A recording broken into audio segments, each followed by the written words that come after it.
After a delicious brunch with our friend Cassie, we have returned to the homestead and will be enjoying a nice restful morning before we get into the housework. And then to the Mall of America for interesting business. So on Wednesday, June the homemaker posted her new video in which she showed how to tie shoes. And she also put forth somewhat of a challenge to me specifically to tie a bow in my hair. Well, I am taking up this challenge in spades. I got some pink ribbon from Walmart, and there's a little bit more to it as well, which I'll explain later. But first, time to make my hair look very pretty.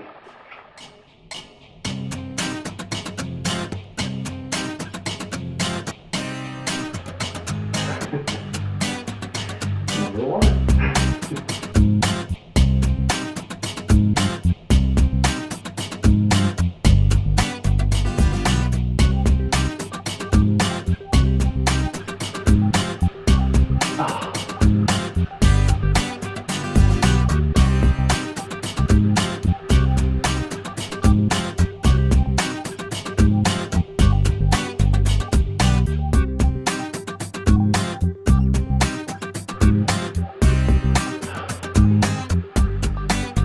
Second one's proving a lot harder.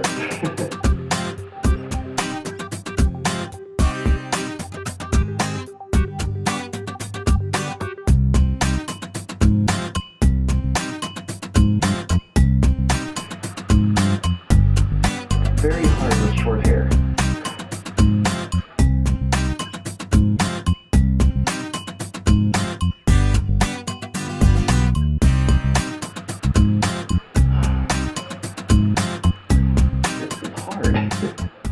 Since I did tie technically 2 ribbons in my hair, one fell out and I failed 2 more times. So I did complete that part of the challenge there, June. So, you know, I'm not technically cheating here. I'm going above and beyond with the help of my wife. And you will see what it's all about shortly. Well, 3 ribbons, one of which I did myself, and 2 of which Jill helped me with. And thank you very much, sweetie, for making your husband look stupid. But it is for a good cause, and you will see why shortly. But one quick note. Apparently, I tried to use bobby pins to keep them secure, which kind of worked, kind of failed. But yeah, apparently, in order for bobby pins to work correctly, you have to dig up part of your scalp. At least that's what it felt like when Jill was putting them in. Okay, so here's the deal. I already have the ribbons in my hair, as you can see, and we are headed out to the Mall of America because I am going to conduct a little experiment based on the challenge that June set forth. With these ribbons, since they're pink, I am going to be wearing this sign while we walk around. It says, ask me about the ribbons. And what I'm going to do is, every time somebody asks me about the ribbon or comments on the ribbons, I am going to mark one person down, and for every person that asks, I'm going to donate $1 to the Susan B. Komen charity for breast cancer research. And this is mainly or mostly in honor of my granny who passed away due to breast cancer when I was in 4th grade. And of course also because of other women that suffer with this every day. So hopefully we get a good number of people, and you know, it'll be fun because I look very ridiculous, as you can plainly see. And Jill laughs in agreement. So Josh did it. So just drop Charlie off at daycare and fail. The first person that I see with the sign and sees the ribbons doesn't ask. She looked at it and looked at me kind of weird, but she didn't ask about it. Fail. But she also looked like she was new and probably, like Joel was saying a minute ago, was probably overwhelmed. So I'll give her that. But still, if you see a sign that says ask about the frickin' ribbons, you ask. I probably will. Okay, not everyone will, but you should. I went to the Viking store and got asked by several people. I'm up to 6 people asking about it now. We went into the DSW store, however, not a single person asked. I heard a bunch of people saying, wait, we should ask him. Maybe. One guy said, don't, whatever you do, don't ask him about his ribbons. Come on, people. If you're going to talk about it, frickin' ask me. If I didn't know better, I think Jill had found a replacement for all of our furniture.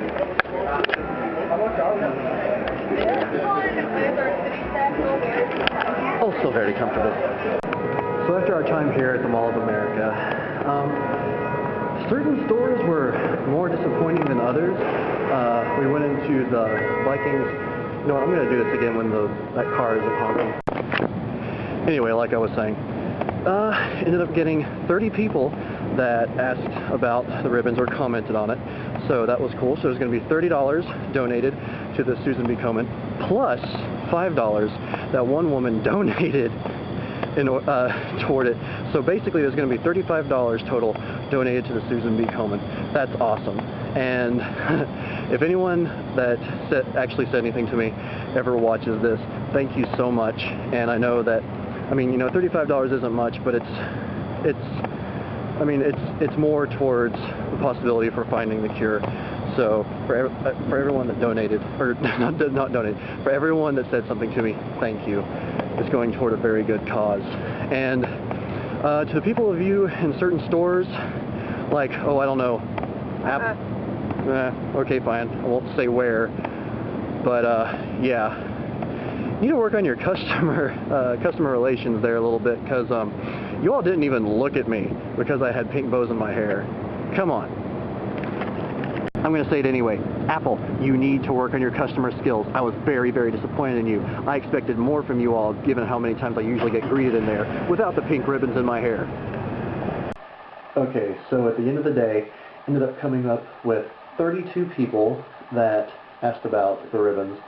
And not only did one person donate $5 in addition to that, but another person, when I was at Dogs at Play picking up Charlie, donated another $1. So in total, let's see, we have 32 plus 6. So there's a total of $38 that's going to be donated to Susan B. Komen. And in fact, I think I'm going to add on another $2 to that just to make it a nice even 40. That is really awesome. And you know, if you're watching this video, and I know I was kind of griping about some places not talking to me, especially some of the employees. And you know, I do apologize for the griping. But it's just, you know, it is kind of disappointing when, you know, you go to a place that is, you know, pretty well known for, you know, its employees coming up and, you know, talking to you. Sometimes swarming, I mean, that does get annoying, but it's like, you know, the employees at least come up and talk to you. When Jill and I were in the Apple store, not a single employee, except for when we were leaving, even said hello or greeted us. And it wasn't that crowded. I would say it would be crowded if all of the stations were taken up, like maybe 3/4, probably not even that much. So, I mean, that was very disappointing because I assumed at least one of the employees, and several of them looked me in the eye, like they looked directly at me, but they just kind of, you know, shunned me off, which is, they weren't the only ones, but I was just really disappointed in that. But I'm not disappointed in the fact that, you know, like I said, we did get as many notices or questions as, you know, I did, and I'm very happy about that. So overall, you know, the negative parts aside, it's been a really good experience. And June, I hope you enjoyed this little addition to the challenge you put forth to me, and I hope everyone has a great weekend, because I know I did. And truth be told, this is probably one of the first times I've really put myself out there, you know, just doing something kind of weird or making myself seem strange, because I can pretty much guarantee that there were a lot of people that were looking at me like I was a complete freak. And they're partly right, but still, it's for a good cause. And as I said earlier in another video, thank you everyone that asked me the question and helped, you know, bring up the numbers that I was trying to get for this donation. So everyone have a great weekend. Goodbye. No, not goodbye. That's a weird way to end this. Everyone just have a great weekend.